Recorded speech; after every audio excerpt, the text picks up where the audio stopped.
I love mysteries, conspiracy theories, cryptids, you name it. One subject that I really like though is the missing 411 phenomenon. For those of you who don't know what a missing 411 case is, I'll briefly explain it. Missing 411 is a book series by retired police officer David Paulides. The series goes over missing people in usually near or in national parks who disappear or go missing, usually in very strange circumstances. I don't want to go too deep into the meaning of these cases because I've already done a few videos that I will put here, and I'll also link at the end of this video. So while me and my wife were vacationing in the Great Smoky Mountains, I knew I had to find a trail where there was a missing persons case. And I did, and I traveled there. And today, I'm going to tell you all about the story of this missing person who vanished from the very trail that me and my wife walked on and is still an ongoing missing persons case to this day. So I did record some footage of me and my wife there, as you saw in the intro. However, all of my footage other than that was corrupted. So I traveled to the Deep Creek Trail in the Great Smoky Mountains, which is in North Carolina. And 42 years ago, in 1981, a hiker went missing on that trail and has never been seen since. And that hiker went by the name of Thelma Pauline Melton, or Polly Melton, as all of her friends called her. So in 1981, Thelma was camping with her husband Bob in an Airstream camper. Their real home was in Jacksonville, Florida, but they were constantly traveling, so they would stay in this area for a few months out of the year and then travel back down to Jacksonville and live there as their permanent residence for other parts of the year. But they really enjoyed camping, which is why they had that Airstream camper. Every time that they stopped in the Great Smoky Mountains, they always stopped in the Deep Creek Trail area and actually set up some roots there. They had made friends with the locals there and also attended the local church in the area whenever they stayed there. While staying there, Polly, who was 58 at the time, enjoyed the hiking and all the trails, and she would often hike with other people that lived there, friends she had made while staying. But her husband Bob, who was 20 years older, was 78, could not hike as well. So on September 28th, 1981, Polly was scheduled to work at the church that day, volunteering, handing out food to the elderly. But for some reason, Polly didn't go in that day. She canceled, and that was the surprise of everyone because Polly never canceled. She always volunteered, she always followed through. So early in that afternoon, Polly and two of her friends decided to go hiking on the Deep Creek Trail. The Deep Creek Trail is right next to the Deep Creek Campground outside of Bryson City, Tennessee, on the border of Tennessee and North Carolina. It's a nice trail. It's not rated very difficult, but it is very popular, and it was even very popular when we were there. But more importantly, this trail wasn't difficult for Polly. She had hiked this trail many times before. At the beginning of this hike, Polly was walking a little slower than her two friends, so they started making fun of her, picking with her, making jokes, and making comments that, "Why are you walking so slow?" So Polly decided, you know what, I'm gonna walk faster than you guys. So she sped up past her friends. Her friends, were kind of laughed it off. They are all joking around. But Polly kept up a good pace. She stayed ahead of all of her friends. And then there was a curve in the trail, which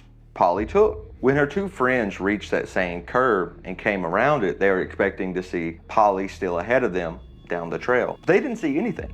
She was gone. They just assumed that she was walking so fast at this point that she was just so far ahead of them that she was out of sight, past another curve. But when they got to the end of the trail, they saw that Polly wasn't waiting for them, and they thought that was kind of odd. But they figured she must have just returned to her camper with her husband, Bob. Later on, the two friends went to the camper where Polly was supposed to be, knocked on the door, and Bob answered. They asked where Polly was. He said she never came back. He assumed that she was still with the two friends. Bob and the two friends were really worried immediately, so they set back on the trail to try to find her. It was approximately 4 p.m. when they started their search. They searched for a few hours unsuccessfully, and at about 6 p.m. they contacted the rangers and reported her missing. It didn't make sense for her to leave the trail. She had never left the trail before, and she was petrified of snakes. So she knew to stay on the trail because this would most likely lead to seeing less snakes. Anyway, once the rangers arrived, a full-scale search and rescue started. The rangers and all the search parties searched that trail and all surrounding trails in the area. They obviously closed that trail off and all surrounding trails during the search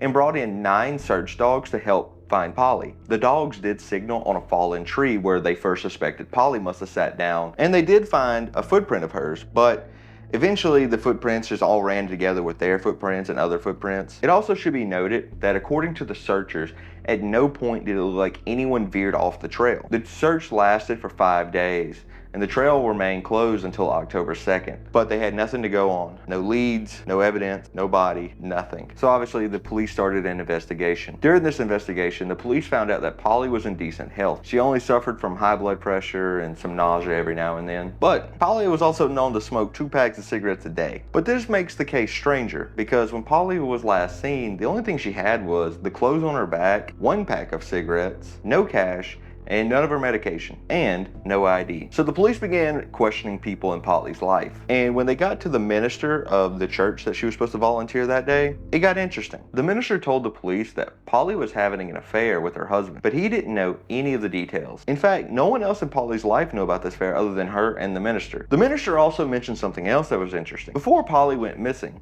she asked to use the phone while volunteering. This was strange because no one ever asked to borrow the phone. Remember, it's the 80s. She apparently used the phone multiple times throughout the day, and no one knew who she was talking to. And the police were not able to track the call. Once again, 80s. Usually when someone goes missing, everyone first looks at the spouse. But Polly's husband, Bob, was destroyed when she went missing. He was even hospitalized the night she went missing because he was so distressed. The police kept investigating, but there were no leads. And 7 months later, in April of 1982, a check issued to Polly was cashed in a bank in Alabama. Polly's family was from Alabama. So the police decided to investigate this, and they traveled down there to the bank to see who cashed it. But ultimately, they couldn't figure out who did it. Crimes must have just been really easy to commit back then. This was the last clue in Polly's case before it went cold. And over years, there have been 3 main theories on what happened to Polly that day. The first one is that Polly just wanted to go start a new life. I mean, she was making phone calls to some unknown person